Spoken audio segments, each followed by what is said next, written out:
In order to be so bold and courageous as to stand out from the crowd and endure the inevitable scorn and persecution that comes with that, Christians need to have a strong certainty in their faith. The stronger in faith we are, the more bold and courageous we will be. You don't put yourself on the line for something you don't really believe in. So how do we grow in certainty? By hearing the word of God and then being obedient to what we hear. The rhythm of true Christian discipleship is a tidal motion of being drawn in to be taught and then being sent out to apply. Hear, apply, hear, apply, hear, apply. That's how Jesus did it, and that's how we should do it. And as we go through this process, the truth about God is revealed and we come to know it more deeply and with more conviction, both intellectually and experientially. Christians who are truly growing in faith are growing in certainty because, as the Bible tells us, faith is the assurance of things hoped for, the conviction of things not seen. As we grow in faith, we grow in conviction or certainty, and as we grow in certainty, we grow in courage. You'll notice then that Christians who are truly following Christ start to leave the world behind. They're no longer enamored with it, and they're unashamed about that. They are increasingly willing to stand for God's truth and increasingly willing to endure the taunts and the pressures. They will suffer the loneliness, the hatred and the misunderstanding, as Jesus himself did. They will refuse to abandon God for the sake of popularity and will be happy to be made distinctive by their divergence from the world around them and by their adherence to a higher moral code. They are going through a process that Christians know as sanctification, and as they move in this direction, they will bring increasing light and liberty into their society, but often at great personal cost. When a Christian makes a moral decision, there is really only one thought going through their minds, only one reference point they're looking to, and that is God. Christians are always internally regulating their behavior by using him as the fixed reference point on their moral compass. They're always asking themselves the famous question, what would Jesus do? They don't care about what is culturally acceptable or politically correct, and they don't follow crowds or fads or trends of the day. The world's views on abortion may change, but Christians only look to God, and he never changes. The world's views on homosexuality may change, but Christians only look to God, and he never changes. They are always only looking to God. They're willing to be different and persecuted for that. They trust God's goodness and understand his moral law never changes. They know that he himself is the dividing line between right and wrong. Therefore, if what we're doing aligns with his will, then we're in the right. And if what we're doing contradicts his will, then we're in the wrong. It's as simple as that. He is our benchmark, our perfect standard. He is the good apple by which we measure bad apples, and the absolute light by which we measure darkness. We can be certain about it. As you can see, this kind of moral certainty creates a very black and white way of thinking, as highlighted by our trusty diagram. God's moral law defines what's right and wrong. It's solid and it's rigid, it's black and white, and it never changes. All we have to do is live by its boundaries and we can't go wrong. It's that simple and we can be that certain about it. And although it's unpopular to say it these days, let me say that certainty is good. The diagram, how you see it, is how it should be. There are real moral absolutes in this world, and God is rightly the arbiter between the two. Martin Luther once said, "Nothing in the world causes so much misery as uncertainty," and he was right. Look around and you'll see that the world without God is indeed a very uncertain and tumultuous place, and it does cause stress and misery. People out there are not having a good time.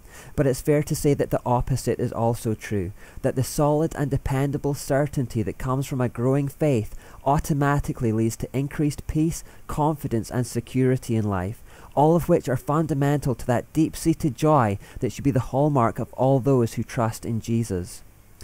This peace, confidence and security that Christians enjoy riles godless people because it's something they just don't have. They hate the idea of a fixed moral law. They hate the idea that they could be on the wrong side of it, and they hate that Christians are so certain about it. Non-believers hate our certainty. They don't want fixed boundaries. They don't want this God interfering with their lives. They want the license to do whatever they want. So they claim that moral certainty is closed-minded, bigoted and arrogant, and that no one has any right to believe in anything so wholeheartedly. They instead glorify their own uncertainty and restlessness as being noble and enlightened. They don't mind discussion as long as no one claims to have the absolute truth on a subject, as long as no one tries to tell them that they're wrong about anything. Everything must remain subjective and relative and unfixed. Everything must remain undefined and open to the interpretation of the individual, because remember, each person is their own God with their own truth under the satanic system. So godless people live in a world of undefined and variable shades of grey, where they can bend the moral law to suit their own selfish whims, and they simply hate black and white truths that could expose that selfishness or bother their consciences. These are the hallmarks of our confused, aimless and uncertain postmodern era, who refuse to submit to God in favour of following their own egocentric and licentious whims. They do it under the banner of tolerance, but this word is just a euphemism for selfishness. Tolerate my actions roughly translates as, let me do whatever I want to do without making me feel guilty about it. Their trading of God for self means extreme uncertainty. They don't know what they're living for or where they're going when they die. They don't know what means anything, or if anything means anything at all.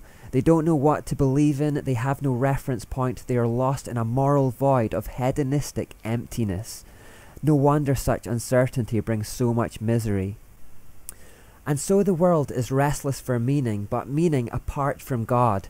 They want inner peace and calm, but they don't want God to figure in the equation.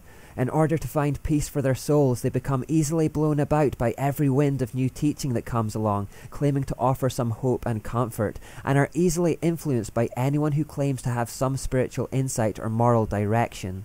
This expresses itself in New Age spiritual fashions or trends, whether it be for Feng Shui, yoga, mantras, Kabbalah, Reiki, astrology, acupuncture, or any number of other fads.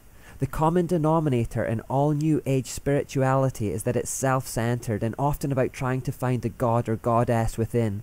People go to and fro on these things, following the crowds, the media, the pop stars, the magazine columnists, and other streams of popular culture. These spiritual fads that don't include God always end up at pagan occultism. God describes it better than I can when he says, "Those who reject me are like the restless sea, which is never still but continually churns up mud and dirt. There is no peace for the wicked." People are restlessly looking for things that will help them make sense of life and which will give them certainty without reference to God or his binding moral law. They want a form of calming spirituality. They just don't want one that will make rigid moral demands of them. They want something that makes them feel good without asking them to be good. In doing so, they just churn up egocentric pagan dirt from the laboratories of hell. So here's the stark contrast. We have Christians on one side who are growing in faith and certainty, and the world on the other side becoming ever more uncertain and miserable, and who are letting this drive them towards New Age occultism. And this is just one more reason why it's the mission of the Christian to wade into the darkness, to shine a real light of hope, to keep confronting people with the truth that they'd rather not see, and to keep bringing people back to God and his moral law with all its rigidity and solidity and hope and peace and certainty and joy. I remember I once had a conversation with a non-Christian friend about theft. "But she said, what if the thief is homeless and starving and the person they steal from is a millionaire and wouldn't even miss the money?" Now that's a tricky one, isn't it? There are no moral absolutes. What's moral changes based on the circumstance. And then she sat back triumphantly, having said this, as though she had successfully created a grey area in the issue of theft. She actually seemed pleased that she'd created a moral loophole by which people may rightfully steal from one another. Like we should rejoice that we can now selfishly take things from others if we could convince ourselves that we needed it more than the owner. I wondered if she'd still be as pleased if a thief stole from her. I wonder if she'd thought through what kind of world she was trying to create, where everyone could do what thou wilt based on their own self-centered moral worldview. And this is how the world begins to work without God, though. There's a push to make everything uncertain and open to interpretation.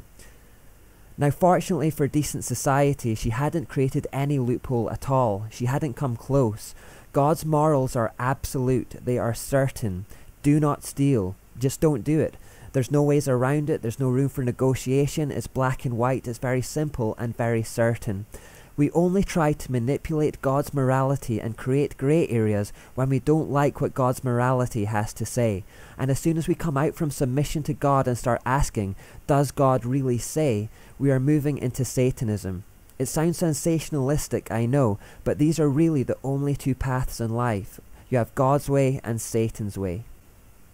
So Christians really have very few moral dilemmas. Sure, we sometimes struggle to do the right thing, and we sometimes wish the moral law could be more flexible like everyone else, but we have a clear definition from God of what the right thing is, and we know it's not up for debate. The moral law is never for us to define, only to live by. And not even perfectly, it has to be said. We still make mistakes, but we know that doing the right thing matters a great deal and that God watches us at all times. So when we make mistakes, we repent, we get back up again, and we try again. So morally, Christians are rarely confused. But I'll tell you where Christians do get confused. They get confused in the less well-defined, pliable, bendy realm of the left-hand side of our diagram, the neutral side. We have much to learn about that side, so that's what we're going to look at in the next section of this series.